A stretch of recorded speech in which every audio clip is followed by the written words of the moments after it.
আজকের বিষয় হচ্ছে কিভাবে আমরা আইকন তৈরি করব। দেখে নাও, একটা ফাইলের মধ্যে কোনো বিষয়বস্তু তুমি লিখলে, ফাইল মেনুর আন্ডারে চলে গেলে সেখানে সেভ অপশানে ক্লিক করলে, যেই সেভ অপশানে ক্লিক করলে তোমাদের একটু দেখে নিতে হবে যে ডেস্কটপে সেভ হচ্ছে কিনা, মানে বাইরে বাঁদিক থেকে তুমি ডেস্কটপে ক্লিক করলে এবং নিচে একটা ফাইলের নাম লিখে ফেললে। আমি সাপোজ ফাইলের নামটা দিয়ে দিলাম, রাম নামের একটি ফাইল আমি তৈরি করলাম এবং এটাকে আমি সেভ করে ফাইলটাকে বন্ধ করে দিলাম। যেমন আমি ক্রসে যাচ্ছি এবং ক্রসে গিয়ে আমি ফাইলটাকে বন্ধ করে দিলাম। এই গেল আমার একটা ফাইল তৈরি করা। সেই ফাইলটাই ডেস্কটপে আইকনের রূপ নিয়ে নিল। দেখে নাও, এই রাম নামের একটা ফাইল এখানে, যেটা তোমার আইকনের রূপ নিয়ে নিল। এটাই হচ্ছে তোমার ফাইল।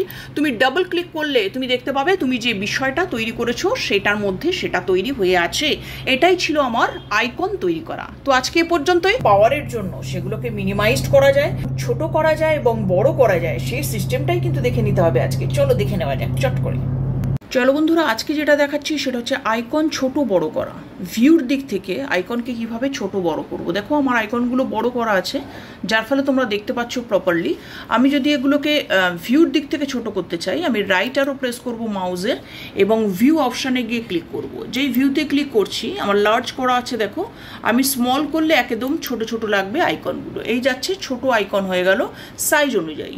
আবার চলে যাচ্ছে আমি ভিউতে, সেখান থেকে চলো বন্ধুরা, আজকে যেটা দেখাচ্ছি সেটা হচ্ছে আইকন ছোট বড় করা। ভিউর দিক থেকে আইকনকে কিভাবে ছোট বড় করব। দেখো, আমার আইকনগুলো বড় করা আছে, যার ফলে তোমরা দেখতে পাচ্ছ প্রপারলি।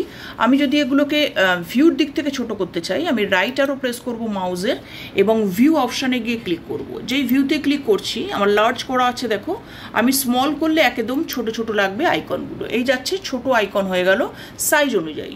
আবার চলে যাচ্ছে আমি ভিউতে, সেখান থেকে আমি সাইজ চেঞ্জ করছি, সেটা হয়ে যাচ্ছে তোমার মিডিয়াম।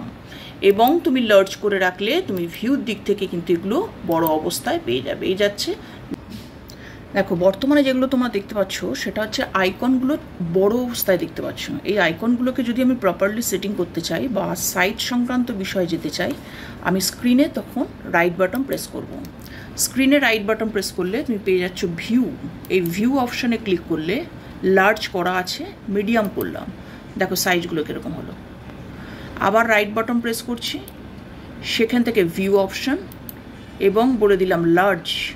যেই লার্জে গিয়ে ক্লিক করছো সাইজগুলো লক্ষ্য করো, সব বড় হয়ে যাচ্ছে।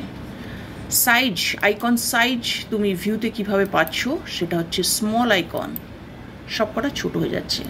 এভাবেই আমরা যদি আইকনগুলোকে একটা স্ট্যান্ডার্ড সাইজে আনতে চাই, যদি মনে করি সাইজ অনুযায়ী ছোট বড় করব ভিউর দিক থেকে, তবে কিন্তু আমরা চলে যাব ভিউ অপশানে এবং তোমাদের দেখানোর সুবিধার জন্য আমি লার্জে করে রাখি, সেই জন্য লার্জে ক্লিক করলাম। তো সেটাও শিখেছি আগের ভিডিওগুলোতে এবং কিভাবে আইকন তৈরি করতে হয় সেগুলোও শিখেছি।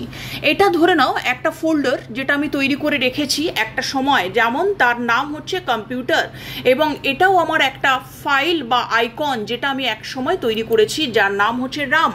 এই রাম নামক আইকনটাকে আমি ফোল্ডারে নিয়ে আসতে চাইছি। দেখো, জাস্ট ধরে নিয়ে এসে এর মধ্যে পিক করে দাও, ধরে ফেলে দাও এবং এই ফোল্ডারটা যেটা তুমি তৈরি করেছিলে তার মধ্যে কিন্তু আইকনটাকে তুমি রাখলে প্রোটেক্টেড অবস্থায়।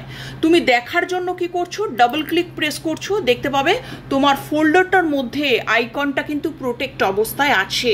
তার মানে যদি একটা উদাহরণ হিসাবে তুমি বলো একদম চলতি কথায়, সেটা হচ্ছে ফোল্ডার হচ্ছে জাস্ট তোমার বাড়ির আলমারির মতন, যেটার মধ্যে আমরা সুরক্ষিত রাখতে পারি আমাদের প্রয়োজনীয় জিনিসগুলো। ঠিক সেই রকমই আমরা ফোল্ডারের মধ্যে আমরা ফাইলটাকে রাখছি সুরক্ষিত অবস্থায়। এই হচ্ছে আমার ফোল্ডারের সাথে আইকনের ডিফারেন্স। চলো টাটা বাই বাই।